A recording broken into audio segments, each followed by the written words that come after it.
He had initially crashed his car into the mall, and we had reports that he had run into the mall with a silver handgun. His description was either a black or an Indian male with buzzed hair, a blue shirt, and khaki shorts with a silver handgun. I took a perimeter spot at Priest and Baseline, the outer perimeter. We had people inside around all the exits of the mall, and teams getting ready to go inside the mall to clear it and, evacuate the mall. And we keep getting updates on the radio that he's still in there, that he just did an armed robbery at a shoe store. And same kind of overall general description. So shortly after getting the last description that he was still in the mall, maybe like 10 seconds later, I see him walking down the sidewalk towards me. It's a Native American male, obviously not a black male, but he has on a blue shirt, and his shorts are similar, and he has shopping bags in his hands. So I truly at the time didn't believe that this was probably the guy based on what we were getting, but he matched close enough that I was going to stop him. When I tried to stop him, he was confrontational right off the bat, saying he's not a criminal, he's just a citizen, I have no reason to be stopping him. I took a step towards him to grab onto him, to pat him down, to make sure that he didn't have any weapons before I was speaking to him, and he took a step back away from me immediately and pulled up a silver handgun, which matched and pointed it straight out towards my chest and said that he was going to kill me. So that was the first contact with him. And so what did you do? My first reaction was we were pretty close. I was too close to get behind anything to use as cover. We're right on the corner of Priest and Baseline, and traffic was ridiculously busy at that time. Cars were backed up all along Priest and all along Baseline. There was construction going on. So instead of trying to get away, I felt it was better to just engage him. So I grabbed his gun as he was pointing it straight out at me and pushed it away to get the barrel just pointed away from me. And I tried to get my gun out because I was obviously going to use it. He's trying to shoot me, and he's telling me he's going to kill me. He immediately starts wrestling with me, and I couldn't get my gun out of the holster because we were wrestling. It got tangled up in the holster. And he dropped his shopping bags and now had two hands on the gun and was starting to swing it up towards my face. And I can still vividly see everything that happened as clear as day in my mind, seeing the barrel of his gun starting to swing up towards my right eye.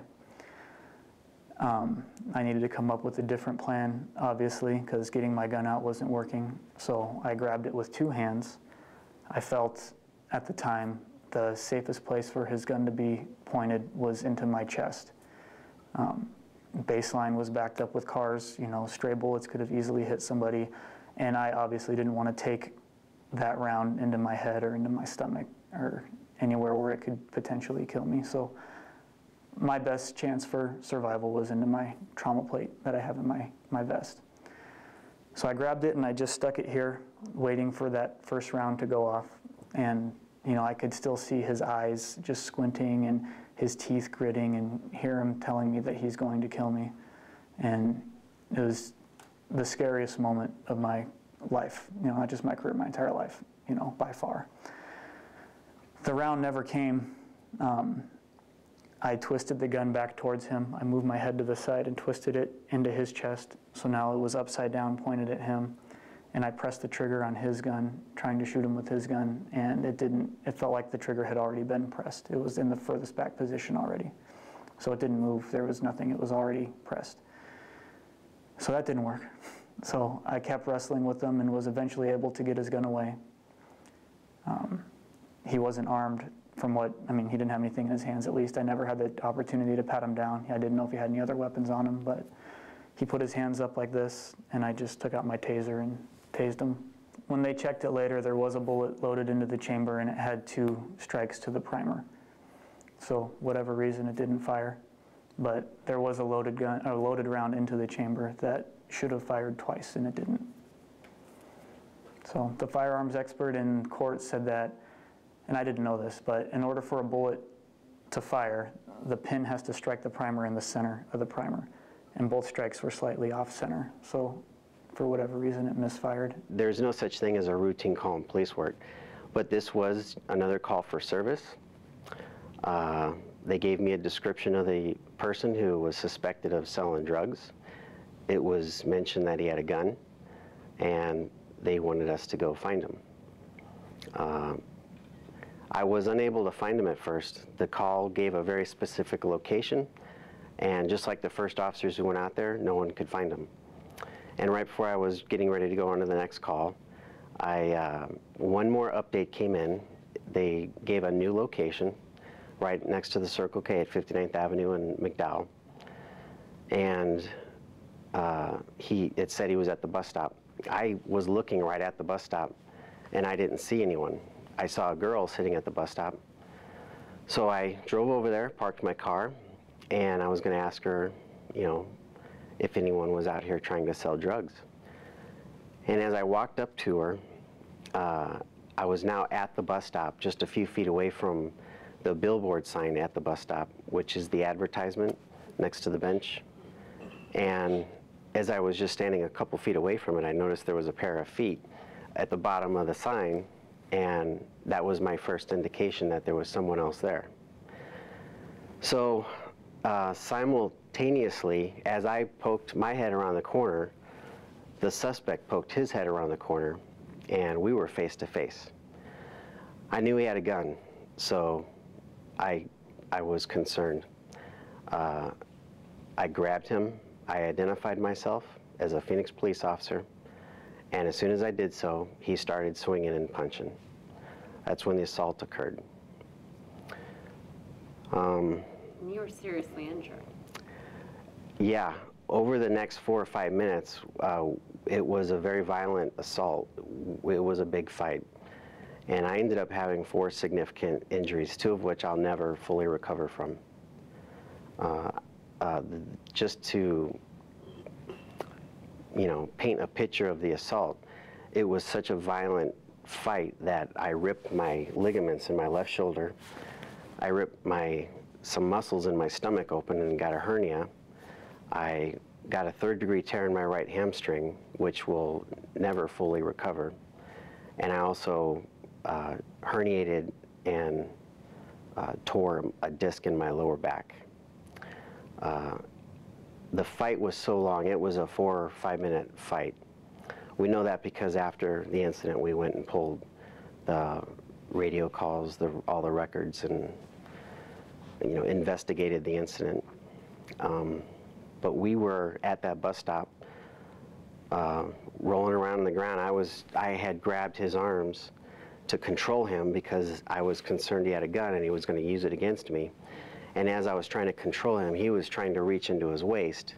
I hadn't yet seen the gun. I hadn't, you know, he didn't say he had a gun, but the radio call mentioned he had a gun. So it was a, you know, it was a delicate issue at that time. I couldn't let go. I couldn't get on the radio to ask for help. I was out there all by myself. They didn't know I had found the suspect. I was just holding on to his hands, his arms, controlling him, and successfully so for the first 4 minutes. And I was just holding on for dear life. I was just, you know, waiting for another officer to drive by. I was waiting for an opportunity to get him in custody. And over that 4-minute fight, you know, he was swinging fists and elbows. I was trying to control him, and I ended up becoming so depleted and fatigued that you know, my muscles just started to fail. And I was getting hurt too at the same time. So we, at the end, he ended up slipping out of my arm.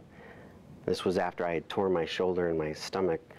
He reached into his waist, and we were both on the ground on my side in the dirt.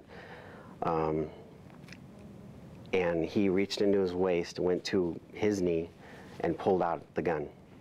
And, you know, I couldn't react fast enough. I was on my gun side on the ground, and I was trying to get my gun out and get it on target.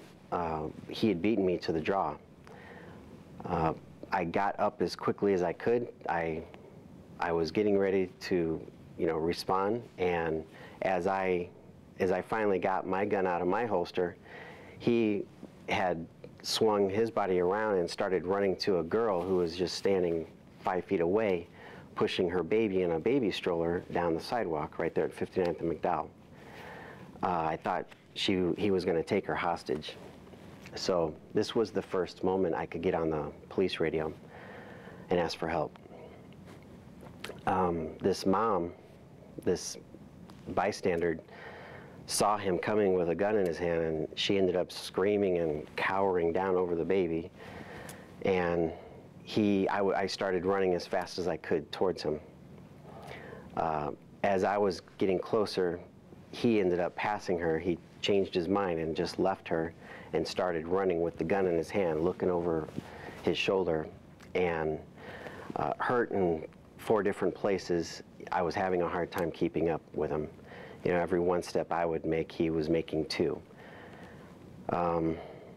He ended up detouring off into a parking lot, hopped a wall, and I was getting on the radio, getting some more help out there, and yeah, to make a long story short, I closed the distance again, and I gave him one last time, and at that moment he surrendered. He threw a bunch of drugs on the ground, and he surrendered. I took him into custody, still alone, and right after that I collapsed.